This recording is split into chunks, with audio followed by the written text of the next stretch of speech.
अभी तक तो आप लोगों ने सिर्फ किस्से कहानियों में ही सींगों वाले राक्षस का नाम सुना है, लेकिन सोचिए कि अगर यह मनगढ़ंत कहानी असल में वही शैतान आपके सामने आ जाए तो आप क्या करेंगे? जी हाँ, उन किस्से कहानियों में जिन सींगों वाले राक्षस का जिक्र होता था वह आज असलियत का रूप लेकर हमारे ही समाज का एक हिस्सा है।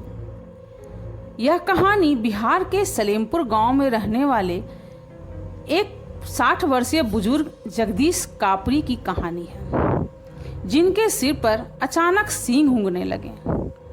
उनके सिर पर उगा सींग अस्थाई और जानवर के सिर पर मौजूद सींगों की ही तरह मजबूत है, जिसे देखकर आसपास के लोग यहाँ तक कि डॉक्टर्स भी हैरान हैं। डॉक्टरों का भी कहना है कि उनके मेडिकल कैरियर में यह अपनी तरह का पहला मामला है। यह सुनकर तो आपको आश्चर्य लगेगा, लेकिन उनके एक रिश्तेदार के अनुसार सर्दियों के समय जब जगदीश ऊनी टोपी पहना करते थे तो उनका सींग उनकी टोपी फाड़ कर बाहर आ गया था। तब सभी उसे देखकर बहुत हैरान हुए थे और जब उन्हें डॉक्टर के पास ले जाया गया तो डॉक्टर भी उनके सींग के असल होने पर भरोसा नहीं कर पाए। अब डॉक्टरों का कहना था कि कई बार मांस के टुकड़े एक साथ जुड़ जाते हैं, जिसकी वजह से वह शरीर के किसी अंग से बाहर आने लगते हैं, लेकिन यह पहला मामला जब शरीर में से सींग निकलने लगे। उनके अनुसार मेडिकल हिस्ट्री में भी ऐसा कोई मामला नहीं है। और जगदीश की माने तो सिर के सींग उन्हें परेशान तो नहीं करते, लेकिन अचानक से सींग उन जाना उनके लिए मुसीबत का कारण बना हुआ है, जिसकी वजह से वह बहुत सहमे हुए हैं। उन्होंने अपनी कहानी जो बताई वो इस प्रकार थी। उन्होंने बताया कि वह दिन भर मजदूरी करके अपने गांव लौटने लगे। उस दिन रात के करीब 2:30 बज चुके थे। उतनी रात हो जाने की वजह से कोई सवारी नहीं मिल रही थी, तो उन्होंने सोचा क्यों न रेल के ट्रैक को साथ साथ ही अपने गांव तक पहुंच जाया जाए। वह अभी थोड़ी दूर चल ही रहे थे कि उन्हें ऐसा महसूस हुआ कि रेल के ट्रैक में कुछ आवाज आ रही है, जैसे कि मिमियाने की। उन्होंने जब गौर से देखा तो उन्होंने देखा कि रेलवे के ट्रैक में एक बकरी के फंदे फंसे हुए हैं। वह उनके पास गए और उस फंदे को निकालने की कोशिश करने लगे, लेकिन वह फंदा निकल ही नहीं पा रहा था। बहुत जोर लगाया तभी उन्हें देखा कि सामने से ट्रेन का हॉर्न आ रहा है। उन्होंने सर उठा के देखा तो ट्रेन तेजी से चलती आ रही थी। वह डर गए कि कैसे इस बकरी को बचाएं। अब उनका दिमाग काम नहीं कर पा रहा था। वो भी उसी ट्रैक पर खड़े थे।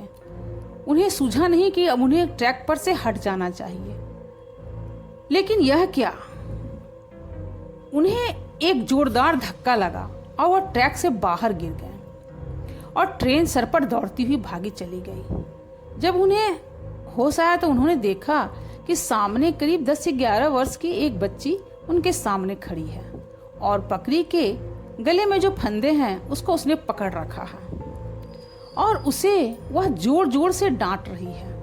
और अब बकरी का आकार भी धीरे धीरे बड़ा होते जा रहा है। यह देखकर जगदीश काका विस्मित से देखे जा रहे थे। वह लड़की उन्हें बुरी तरह बकरी को डांटते हुए दिखाई पड़ रही थी। बकरी का आकार बढ़ते देखकर जगदीश माने तो काटो तो खून नहीं, वह डर से सहमे हुए थे। तभी वह लड़की उनके पास आई और उसे सहारा देकर बिठाया। वो बोली, काका तुम्हें जोरों की लगी तो नहीं? काका ने कुछ नहीं जवाब दिया। तब उस लड़की ने बताया कि काका ये मेरी बकरी है और एक दिन रेलवे ट्रैक में फंस गई थी और ट्रेन से इसकी जान चली गई। तब यह इस ओर से गुजरने वाले रेलवे ट्रैक पर लोगों को अपने माया जाल में फंसाकर उनसे बदला लेती है अपनी मौत का, क्योंकि इसे ऐसा महसूस होता है कि किसी ने भी इसकी जान नहीं बचाई। और जिस वक्त इसकी मौत हुई थी उस वक्त यह यहाँ पर घूमती रहती है और आने जाने वाले को अपने माया जाल में फंसाकर रेलवे ट्रैक पर फंसा देती है और उनकी जान ले लेती है। कैसे तो किस्मत से मैं आज आ गई। जगदीश काका उसकी ओर देखे ही जा रहे थे। तब उसने बताया कि जिस दिन यह बकरी रेलवे ट्रैक में फंसी थी, मैं उसे बचाने के लिए जोर से दौड़कर आ रही थी, लेकिन ट्रेन मुझसे भी जल्दी आ गई और हम दोनों की मौत हो गई। यह सुनकर जगदीश काका की तो हवाइयाँ उड़ने लगी। वह डर और विस्मय से उस लड़की को देखते रहे। अचानक ही उनके सामने से ही दोनों अदृश्य हो गए। जगदीश काका जैसे तैसे उठे और अपने आप को संभाला और अपने घर पहुंचे,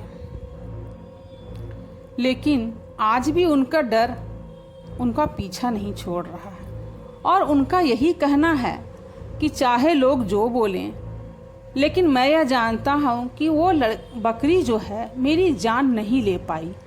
उसी के श्राप की वजह से मुझे मेरे सर पर 2 सींग निकल आए हैं। अपना श्राप ही उसने मुझे दे दिया। वह मुझे मारना चाहती थी, काश कि वह मुझे मार ही देती। इस 2 सींगों के निकलने से वैसे भी मेरी जिंदगी अब मृत्यु के समान ही है। जहां डॉक्टर इस केस को विज्ञान के दृष्टिकोण से देख रहे हैं, वहीं जगदीश के गांव वालों का कुछ और ही कहना है। गांव वालों की माने तो यह उनके पूर्व जन्म से संबंधित है। किसी इंसान के शरीर में दैत्य सिंहों का उगना सामान्य नहीं है। जरूर इसका वास्ता उनके पूर्व जन्म में किए गए कर्मों से है। अब यह तो अपनी अपनी मान्यता पर आधारित है कि हम किसे सच मानते हैं और किसे झूठ। लेकिन जो भी है, एक बात तो है कि यह मामला बहुत ही गजब का है। आप भी अपनी कमेंट के जरिए बताइए कि यह कहानी आपको कैसी लगी, और अगर अच्छी लगी हो तो कृपया चैनल को लाइक, शेयर और सब्सक्राइब करें।